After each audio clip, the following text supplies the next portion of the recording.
အားလုံးပဲမင်္ဂလာပါကျွန်တော်ဒီကနေ့ sharing လေးလုပ်ပေးမယ့်အကြောင်းအရာလေးကတော့ကျွန်တော်တို့တစ်စည်းပဲလော့ရေး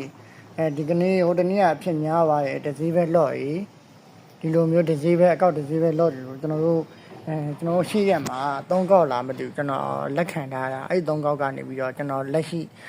like chat တော့မပြောဘူး API ဖောင်းနေပြီးတော့တင်ပြီးတော့ကျွန်တော်စတင်တဲ့ နီလီ sharing လေးလုပ်ပြီးမှဖြစ်ပါတယ်ကျွန်တော်နဲ့တပြီးတော့ဆုံးထင်ဖြစ်ပါကျွန်တော် browser တစ်ခုတည်းဝင်ပြီးရင်ဒီအကောက်တစ်စည်းပဲဆိုတာရှိတယ်အဲ့မှာ here ဆိုတာလေးရှိတယ် here လေးကိုတစ်ချက်နှိပ်ပြီး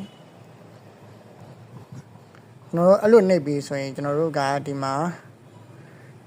report ဆိုတာတွေ့တယ်အမ report ဆိုတာလေးကိုတစ်ချက်နှိပ်ပြီးပါ report နှိပ်ပြီးကျွန်တော်တို့ကထပ်ပြီးတော့ဒီ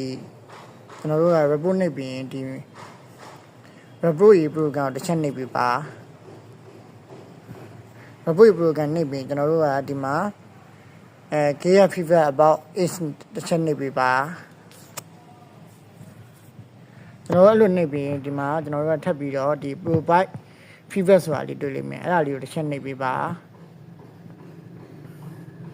အဲ့လို provide feedback နှိပ်လိုက်ရင်ဒီမှာဒီကိုယ့်ရဲ့ဒီ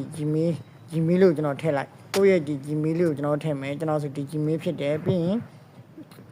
ကျွန်တော်တို့ဒီမှာအကြောင်းအရာဘာဖြစ်တာလဲဆိုတော့ login ဝင်လို့မရတဲ့ error ဖြစ်တာအဲ့ဒါကိုတစ်ချက်နှိပ်ပြီးရင်ကျွန်တော်တို့ကဒီပြဿနာကို you can ဝင်တဲ့နည်းကိုကျွန်တော်တို့ဟိုမှာတွားကြည့်လို့ရတယ် ChatGPT ကိုခိုင်းပြီးတော့လည်းရေးလို့ရတယ်ကျွန်တော်တို့လူရင်းနဲ့တူလေးနဲ့ပဲပြောပြပေးမှာဖြစ်ပါတယ်ပြီးရင်ဒီထဲကိုတစ်ချက်စာလေးထည့်ပေးပါ